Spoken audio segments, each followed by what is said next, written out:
Damn. So today we will be going over the decentralized Web 3.0, the next generation of internet infrastructure, and understanding the past, the present, and the future. Today we'll be discussing basically going over the mapping of how everything worked, really understanding the ecosystem and how decentralized web is the way of the future, and how Foreverland plays a key role into what's going to be happening moving forward. So I'll start off with the mapping of the early web to the proposed decentralized web of tomorrow. It all started back in 1969, actually, a good year, the summer of 69, I believe. A thing called ARPANET was being created by some people at the Stanford University and the UCLA. Basically, there was a server at each campus, and they were trying to communicate from one to another. In fact, they were pretty successful. They got the letters LOG for login sent from one to the other. And it was a very good start. Obviously, since then, many things have happened. A bit later, in 1974, two gentlemen, Vinton Cerf and Bob Kahn, created this thing called TCP/IP, which is an internet protocol. Transmission Control Protocol, Internet Protocol is what it stands for. And this was basically used by the Department of Defense in all their military and defense activities. But it morphed from there. People started using it for other reasons. They used BSB and bulletin boards. People used to use modems to connect to these things. Do you remember modems? They made noises like, and they were really slow. They were like 30 baud. Which means if you wanted to download a 2 megabyte picture or image, it'd take hours. It was quite slow and terrible. Then in 1985, a thing called AOL Online. Romeo, do you remember that? Yes, it's actually funny because I remember AOL used to have the same sounds. They're like, "Chee," and used to be so happy when he used to say, "You've got mail." Yeah, that's right. And later in 1993, the first web browser with images and video was created. It's called Mosaic. It later became Netscape. You may remember, or you're probably not, you're probably too young, the blinking text fiascos, where every website from here to America had blinking text, which was terrible. These were mostly static websites, and people used to go there to get information. It was a very immature but very innocent era of the web. And then later Google became around. And remember, do you know the most liked word, most linked word in Google search? 1969. No, this is around the 1990s. What was the most linked word in Google search? Most linked word in 1990s. Google. It was the word here, H-E-R-E, and it was here because everybody used to click here to download Adobe Acrobat Reader. Every website had it. So that was the most linked to word in Google's history. Do you want to jump on the next slide? Yes, sir. So after Web 1.0, we had the static stuff, came Web 2.0. Cool. And let me take that part because I love the 2.0 because that's currently the era we're in. And for all of you Foreverlanders out there, you guys are actually living it, especially the fact that Web 2.0 is basically around everything we're doing. So banking, shopping, ordering Ubers, or even your dating websites. And due to the fact that we use it literally day in, day out, we don't really take into consideration what is going on in this new day and age. And it's the fact that people are actually starting to pivot to the future, which is Web 3.0. And if I were to take a step back, actually, if you look at back in 94, when 2.0 really kicked off and people used to be like, Yahoo! And that's when Yahoo came about. I still to this day use Yahoo because I'm just a Yahoo fan, or I'm just old school like that. And then the YouTube, the very first video ever posted was a man and his dog. And then from there, just everyone's like, they just want to post their videos and get YouTube followers, and just started to blow from there. Then right before Facebook came out, actually, if you guys might remember MySpace or High Five, where you can go with your little clicks and start to expand and grow. But Facebook really took off around that 06 period. And then all of a sudden, if you guys remember, iPod. See, I knew you guys were going to think of saying the iPhone, but the iPod came out and everyone was using because that's the new live streaming. And people knew that they had to pivot to the new wave, which is streaming or storing your information digitally, which is like the music. But then that came into Netflix, as you guys know, Netflix and chill. A quick story for you guys around Netflix. When Netflix came out, Netflix went over to an organization called Blockbuster. So I'm not sure if you guys know about that. And they said, you know what, let's partner, let's link up. I see the synergy. And Blockbuster pushed back and said, well, we're a huge conglomerate, Netflix, people streaming. Who's going to want to stream movies and watch shows? And as you can tell now, if you're not keeping up with the times or keeping up with the new flow of the future, you get left behind. So Blockbuster was a video store, wasn't it? Remember? Yes, sir. Correct. And you actually don't even see it around anymore. No, you don't even see videos, do you? Correct. And so that's why it's really about going with the wave of what's coming next. And that's what Foreverland's trying to bring to the game, which is the next wave. Now, just as a quick overview or recap for you guys to help you guys really understand or comprehend what's going on in this day and age. Web 2.0 is exactly what we're living now, but it's more centralized. It's ran by these multi-billion-dollar conglomerates. They have information on everybody, including your dog, your grandmother, your next door neighbor. It's not like you have your own peace of mind. And it's not as healthy, obviously. But 3.0, the new wave, is freer. So it's allowing you to do what you want, when you want, and you're able to really control it yourself. You're really able to feel a little bit safer because your information is not out there. It's decentralized. And on top of that, it's tamper-proof. But there's so much more, and we're going to go into a little bit more detail shortly. So what is Web 3.0? For me, the decentralized network started with a platform called the Pirate Bay. And there's some negative connotations around the Pirate Bay. It's a pirate software platform, but it used a decentralized theory. It used peer-to-peer. So while there was a website for the Pirate Bay, it just contained links to different files or torrents. And then the actual content was stored on individuals who were using the services' computers, using peer-to-peer software. So that means if I wanted to use that software, I would connect to a computer directly rather than a centralized website.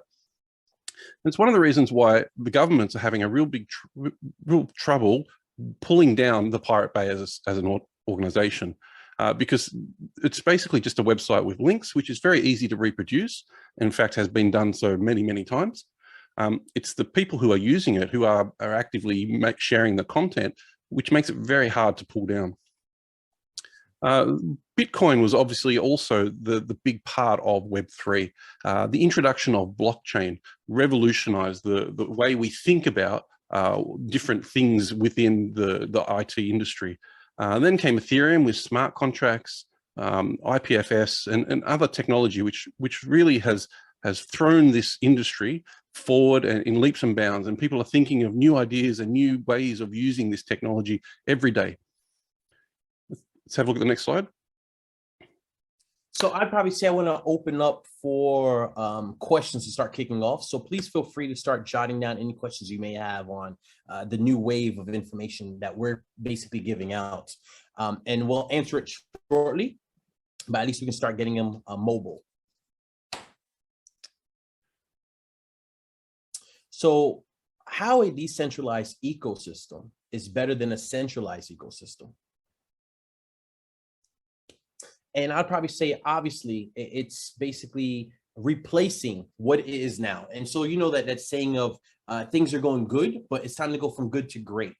And that's what we're doing. We're replacing 2.0 with the smarter sibling, 3.0, and really allowing that the individual or the end user to have basically capabilities to use it themselves and not allowing other individuals to say what they can and can't do, or like Darren was saying earlier, take things down.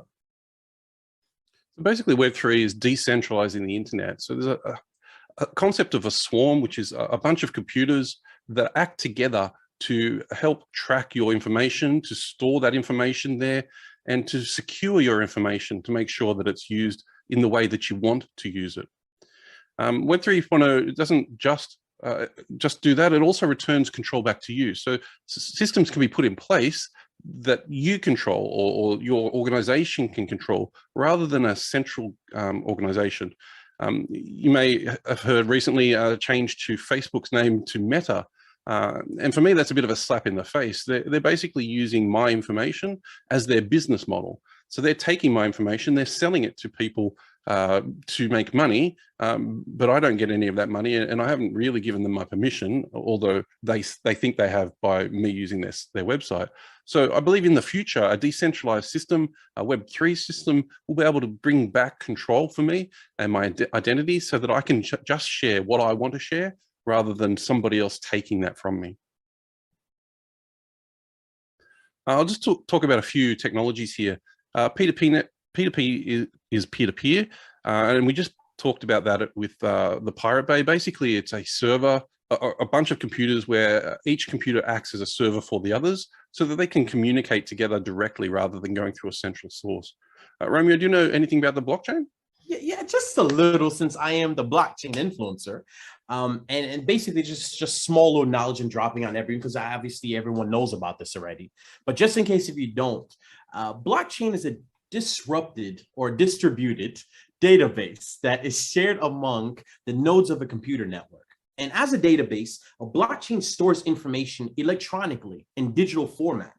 But blockchains are best known for basically the role of cryptocurrency system, such as Bitcoin, for maintaining a secure and decentralized record of transactions, if you probably say. And the innovation of blockchain is the guarantee of fidelity and security of a record of data, and generates trust without the need of trusted third parties. And that's actually the best thing about it, because one key difference between a typical database and a blockchain is how the data is secured and structured.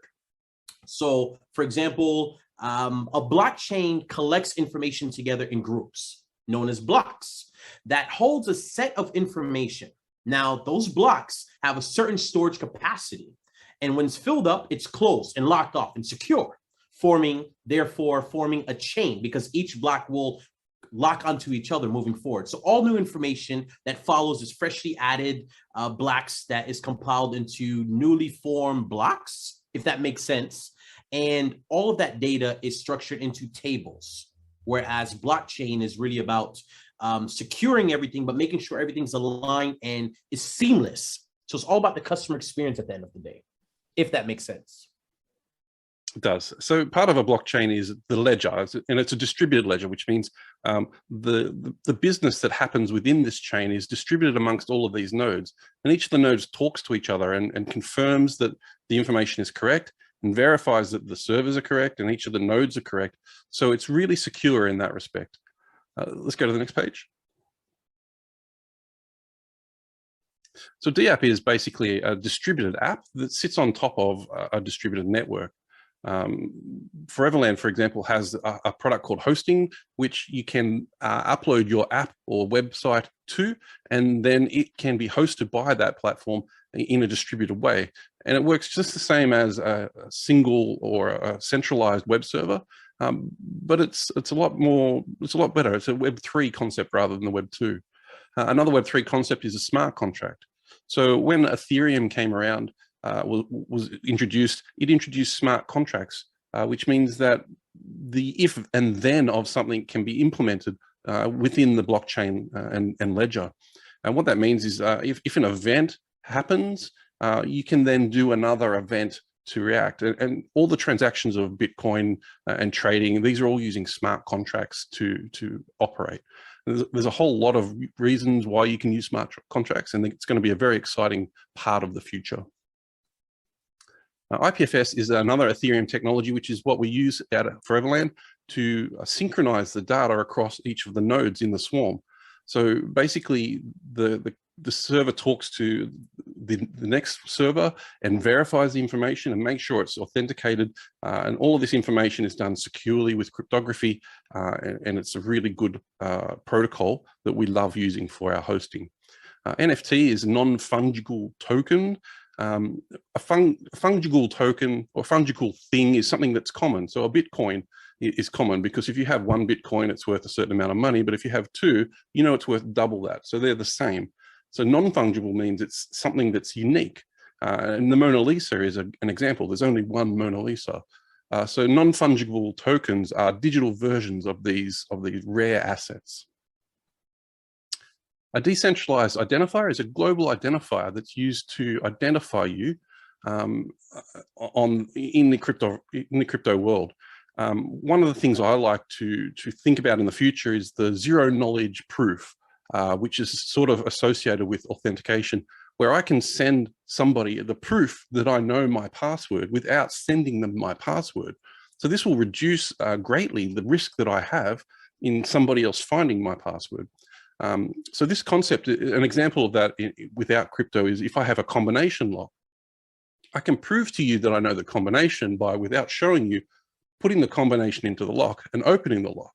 I can show you that the lock's open, therefore I know that I know the combination, and you know that I know the combination, but you don't know what the combination is.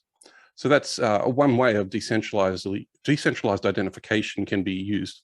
And the Decentralized Autonomous Organization, or DAO, is a self-contained organization on the blockchain that has rules around what can be done and who can do what. And it's a really good way of making sure that the control of the organization is within the organization or person that's created it, rather than a third party, such as a government or some conglomerate or media outlet. So now let's open it up for some questions, because I know that I had asked for individuals, if you had any questions, start putting them into the chat.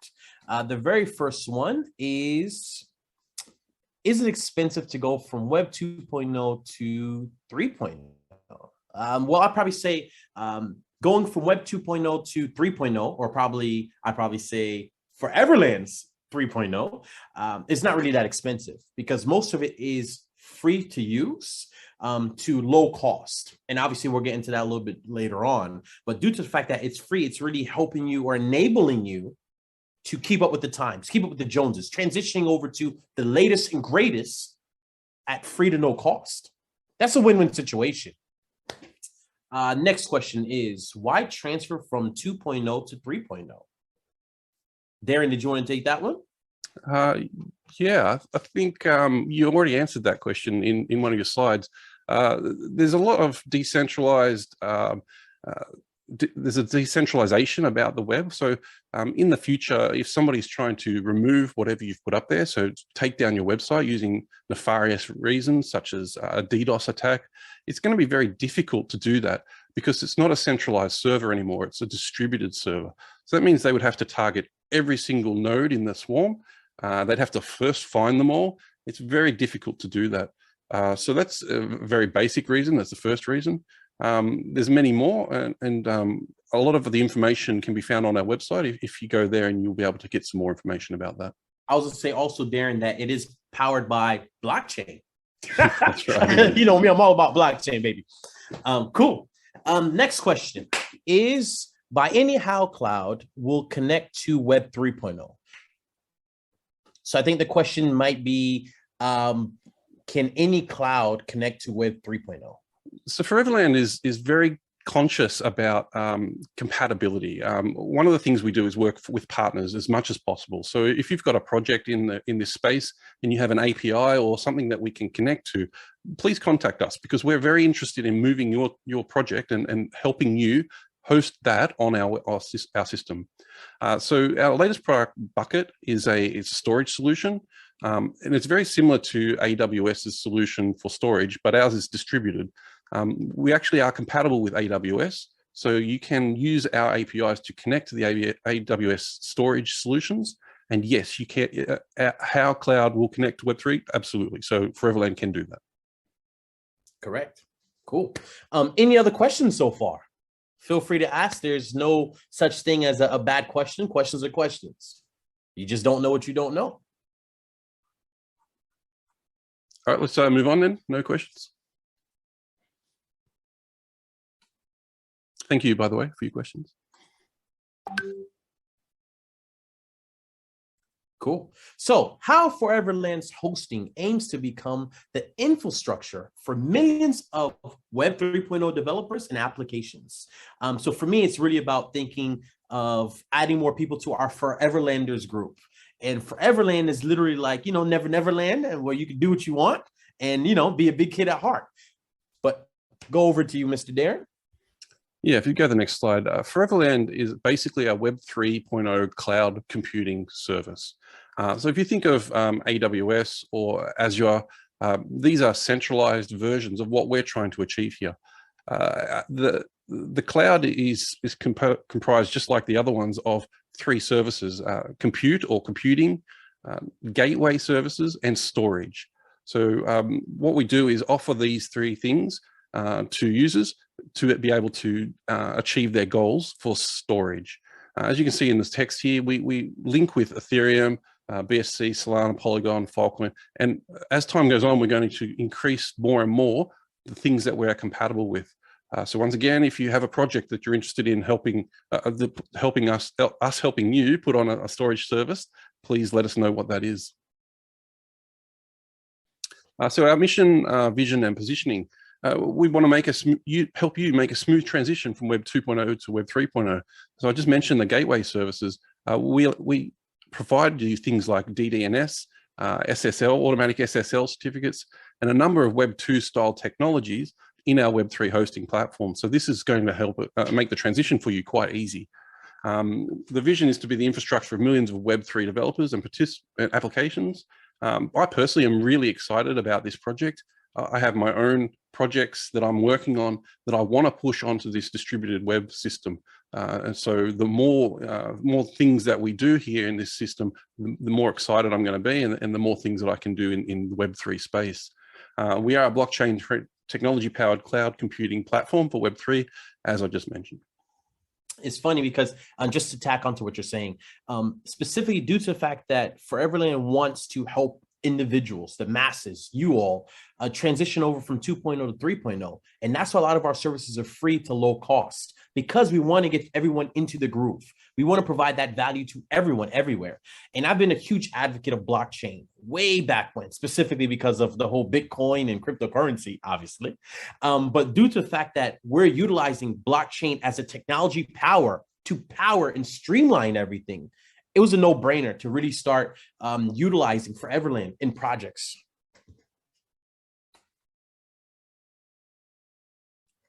Now, Foreverland is really around giving back, bringing something to the table that no other organization has. So one of them, obviously, as I said before, is really helping individuals go from 2.0 to 3.0. The second part is really around the robustness and the security around it. The fact that you're secure, that all your information is really secure and tight niche, and you have access to it. No one else has access to it. And then the third part is probably more around just making sure that the information is there, right? And we're literally just like AWS. It's 12 o'clock. We're not charging all those big bucks.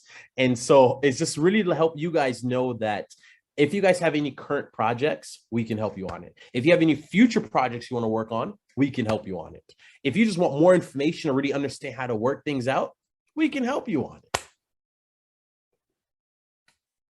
Now, some of the features and functionalities that Foreverland offers is global acceleration to help you guys scale and grow, because it's all about transformation and innovation. The privacy protection, as I keep talking about, it's really about having your own information. I don't like every Tom, Dick, and Harry to have my information out there. I'm a very private individual. So specifically, if I'm able to hold my own information when I want to hold it, not give anybody access to it, that's what you want. Now, the fact that about the distributed storage, right? It's phenomenal.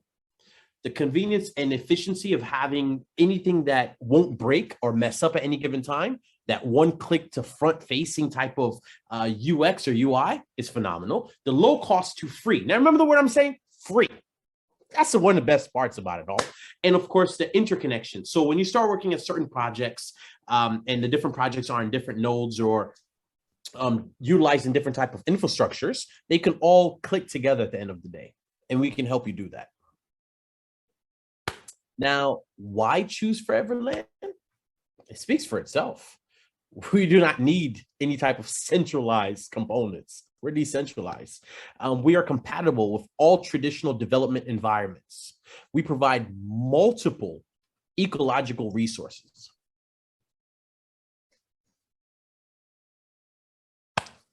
So the current services that we provide, we're hosting. Sorry, Darren. One quick Yes. thing. There were some questions that came into the chat. Let's try to knock some of them out, my good man. So one of the questions that came through is, I am not a non-coder learning blockchain, so can I work on Web 3.0? So if they don't have coding capabilities, can they work on Web 3.0? So if you don't have blockchain, you don't need to know blockchain to use Web 3.0. So that's what we're doing. We're working with the blockchain. We're making all the things happen in the background so that you can continue doing code the way you're already doing it. On our social media, there's a number of videos that I've put up where I generate some code and then upload it to the web hosting environment. This is just HTML code in some instances, and it's very simple, a 30-second process to move that HTML project from GitHub to the Forever hosting, and then all of a sudden it's there and ready and running. So you don't need to know blockchain coding to work with Foreverland's Web 3.0. Someone else wants to understand how secure is Web 3.0. So Web 3.0 is based on blockchain technology. And blockchain uses cryptographic techniques and a bunch of things to make sure that it's all secure. If it wasn't secure, Bitcoin and Ethereum wouldn't be in existence. So people would just be rorting that. So it's very secure. It is as secure as Bitcoin and Ethereum. I know that for legal reasons, a lot of things aren't moving quickly to the blockchain space. So for example, buying a house, you have to still go through a lawyer.